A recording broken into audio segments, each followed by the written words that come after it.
बिस्मिल्लाहिर्रहमानिर्रहीम। अस्सलाम वालेकुम डियर स्टूडेंट। आज के इस लेक्चर में हम करने जा रहे हैं स्केलर और वेक्टर। तो स्केलर और वेक्टर जो जितनी फिजिकल क्वांटिटी या कुछ क्वांटिटी को स्केलर क्वांटिटी में रख दिया गया, जबकि कुछ क्वांटिटी को वेक्टर क्वांटिटी में रख दिया गया।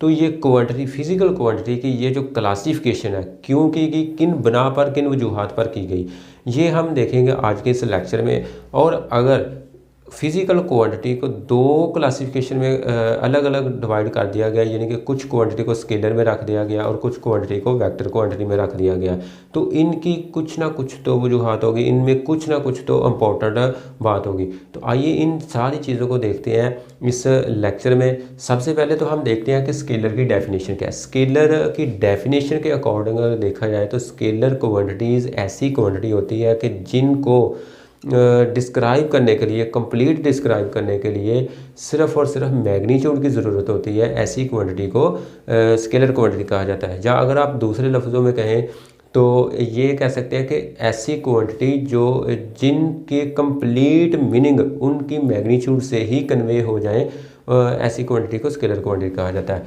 तो scalar quantity the quantity which can be describe completely by its magnitude only is known as scalar quantity. अब देखें इसकी एग्जांपल की तरफ अगर जाएं तो एग्जांपल से पहले मैं आपको बताता चलूँ कि ये जो मैग्नीट्यूड है, मैग्नीट्यूड क्या है, मैग्नीट्यूड में कौन कौन सी चीज़ें आती हैं। तो मैग्नीट्यूड में अगर देखें, अगर मैं आपको कहूँ कि ये 5 kg, 5 kg हमारे मेरे पास क्या है, एक क्वांटिटी यानी कि किसी भी चीज़ का मैस है। मैग्नीट्यूड के अंदर दो चीज़ें आ रही है। Number 1 numerical value, numerical value and, और इसमें दूसरी चीज़ें आ रही है कौन सी, एसआई यूनिट। न्यूमेरिकल वैल्यू और एसआई यूनिट, यानी कि मैग्नीट्यूड के अंदर भी दो चीज़ें रिक्वायर होती है, मैग्नीट्यूड और एसआई यूनिट। इन दोनों चीज़ों को मिलाया जाए तो ये हमारे पास मैग्नीट्यूड बनती है। ठीक है, अब देखिए इनकी एग्जाम्पल है हमारे पास।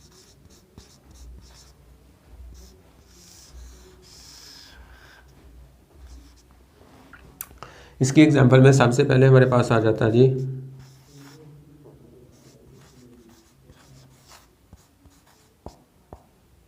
Length,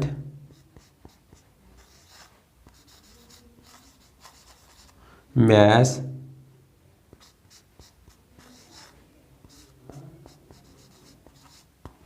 time,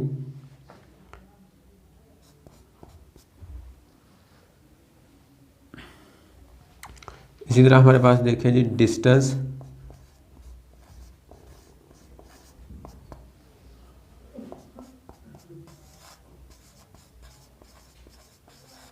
speed, etc. तो ये है स्केलर क्वांटिटी। अब देखें कि स्केलर, अगर ये हमारे पास एक लाइन है, ठीक है, तो इसको अगर हम मेजर करें कि इसकी मैग्नीट्यूड कितनी है, तो इसकी मैग्नीट्यूड फ़र्ज़ करें ये 2 मीटर है, मैग्नीट्यूड इसकी 2 मीटर है, तो ये इसकी मैग्नीट्यूड कहलाएगी। अब देखें कि इसको, इस लाइन को ए से बी की तरफ मेजर करें या बी से ए की तरफ मेजर करें, ये कितना 2, यानी कि मैग्नीट्यूड इसकी 2 ही रहेगी। तो इसका मतलब ये है कि आप इसकी कोई भी डायरेक्शन रख के इसको मेजर करें, डायरेक्शन इस पर मैटर नहीं करती, यानी कि डायरेक्शन का कोई मैटर नहीं है, कोई इफेक्ट नहीं है इसमें। ठीक है, इसलिए आप इधर से इधर तक इसको मेजर करें या बी से ए की तरफ मेजर करें तो मैग्नीट्यूड जो है वो 2 ही रहेगी। ठीक है, तो इसमें डायरेक्शन मैटर नहीं करती। जबकि वेक्टर में अगर देखा जाए तो वेक्टर में क्या है कि the quantity which describe completely bye its magnitude along with its direction, यानी कि मैग्नीट्यूड के साथ साथ डायरेक्शन का भी होना ज़रूरी है, इस कारण वेक्टर क्वांटिटी। अब देखें इसमें कौन कौन सी एग्जांपल है। सबसे पहले तो आप देखें डिस्प्लेसमेंट,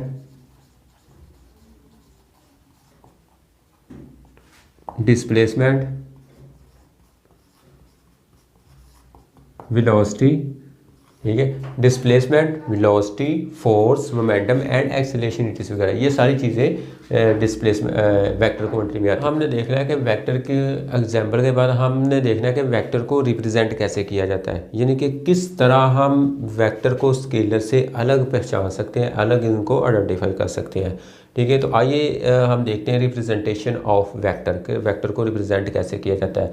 अब कह रहे हैं to differentiate vector quantity, vector quantity को डिफरेंशिएट करने के लिए, यानी कि स्केलर से अलहदा करने के लिए we generally use bold letter arrow over there to represent there to represent vector quantity. यानी कि हम क्या करते हैं, बोल्ड लेटर इस्तेमाल करते हैं, उसके बाद एरो हेड रिप्रेजेंट करते हैं, ठीक है, इनको रिप्रेजेंट करने के लिए। आइए या इसमें तीसरी चीज़ आ सकती है कि एरो हेड एंड इसमें आप देखें बार, यानी कि बोल्ड लेटर की मदद से भी आप इसको शो कर सकते हैं, बार डाल के भी किसी लेटर के ऊपर वेक्टर को ज़ाहिर किया जा सकता है। उसके बाद एरो हेड, ठीक है। आप देखें कि अगर हमारे पास बेसिकली कोई भी क्वांटिटी आप देख लें कि फोर्स है, फोर्स एक वेक्टर क्वांटिटी है। अब नॉर्मल हम अगर फोर्स को लिखें तो हम इस तरह लिखते हैं, लेकिन बोल्ड लेटर में जब इसको हम लिखेंगे तो हम क्या करेंगे कि फोर्स को थोड़ा सा इस तरह बोल्ड करके लिखेंगे, यानी कि ज़्यादा हाईलाइट करके लिखेंगे। तो ये है इसकी बोल्ड कंडीशन, ठीक है। इसी तरह आप देखें कि अगर कोई भी आपके पास वेक्टर ए है, अगर उसको आप इस तरह लिखें नॉर्मल कंडीशन में तो इस तरह लिखेंगे।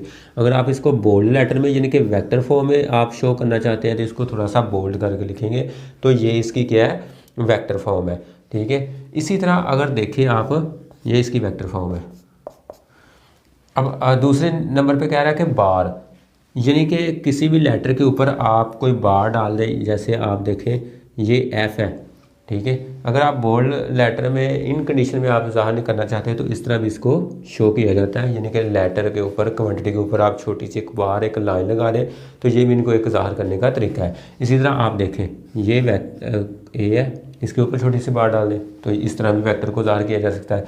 तीसरी इसमें चीज़ ये है कि एरो हेड, ठीक है, यानी कि आपके पास अगर यही फिजिकल क्वांटिटी या फोर्स है तो इसको आप क्या करेंगे, इसके ऊपर छोटा सा एक एरो हेड लगा देंगे। इस तरह ये वेक्टर है ए, इसके ऊपर थोड़ा सा एरो, छोटा सा एरो लगा दें, तो ये तीनों तरीके हैं। इन तीनों तरीक़ों से आप वेक्टर को रिप्रेजेंट कर सकते हैं। जबकि अगर इनको स्केलर फॉर्म में लिखा जाए, यानी कि क्वांटिटी को जब स्केलर फॉर्म में लिखा जाता है तो उनके ऊपर ना तो एरो होता है, ना ही बार, और ना ही इनको बोल्ड लेटर में लिखा जाता है, ठीक है। तो ये वेक्टर को रिप्रेजेंट करने का एक तरीका है। दूसरे नंबर पे अगर हम देखते हैं कि वेक्टर को ग्राफिकली कैसे रिप्रेजेंट किया जाता है, तो वेक्टर को ग्राफिकली रिप्रेजेंट करने के लिए हम कह रहे हैं graphically A vector can be represent by line segment with an arrow head. यानी कि जब आपने ग्राफिकल तरीके से इसको ज़ाहिर करना है, ग्राफिकली तरीके से देखना है, ग्राफिकल मेथड इसका ये है कि graphically vector can be represent by line segment with an arrow head. अब लाइन सेगमेंट क्या है, आपने क्या करना है कि वेक्टर को सबसे पहले तो आपने वेक्टर जब बनाना है तो उसके लिए आपने एक सूटेबल स्केल मेजर करना होता है, सूटेबल स्केल लेना होता है। जैसे आपके पास ये है, ठीक है, ये एक आपने एक मुनासिब लाइन लगा लिया, उसके बाद आपने क्या करना है कि इसको आपने इसके एक सिरे पर इस तरह एक एरो हेड लगा देना, तो ये क्या बन जाएगा हमारे पास वेक्टर, ठीक है। तो इस तरह कह रहा है कि लाइन सेगमेंट, ये लाइन सेगमेंट है, सेगमेंट का मतलब लाइन का एक छोटा सा हिस्सा आपने सेलेक्ट कर लेना है विद एन एरो हेड, तो उसके एक सिरे पर आपने एरो लगा देना। तो ये आपके पास ग्राफिकली मेथड है वेक्टर को रिप्रेजेंट करने का, ठीक है। इसी तरह आप देखें कि ये जो लाइन सेगमेंट है ना, लाइन सेगमेंट ये मैग्नीट्यूड को ज़ाहिर कर रहा है, जबकि इसका जो एरो हेड है ये डायरेक्शन को ज़ाहिर कर रहा है कि वेक्टर है कितने मैग्नीट्यूड का। अगर आप देखें कि ये है 3 मीटर, यानी कि कंसिडर किया है कि इसको आप 3 मीटर कह लें। अब ये जो लाइन सेगमेंट है आपके पास कितना है, 3 मीटर है, तो ये इसकी क्या है, मैग्नीट्यूड है। जबकि ये जो एरो है लाइन सेगमेंट इसकी मैग्नीट्यूड है, और ये जो हेड है ये इसकी डायरेक्शन को ज़ाहिर कर रहा है। तो इस तरह हम डायरेक्शन वेक्टर के अंदर जो है वो मैग्नीट्यूड और इसकी डायरेक्शन दोनों चीज़ों को मेंशन करते हैं, ठीक है। तो ये ग्राफिकली मेथड है वेक्टर को रिप्रेजेंट करने का, ठीक है। इसको आप लिख सकते हैं मैग्नीट्यूड, जबकि ये इसकी क्या है, डायरेक्शन। तो ये था हमारे पास एक मुख्तसर सा टॉपिक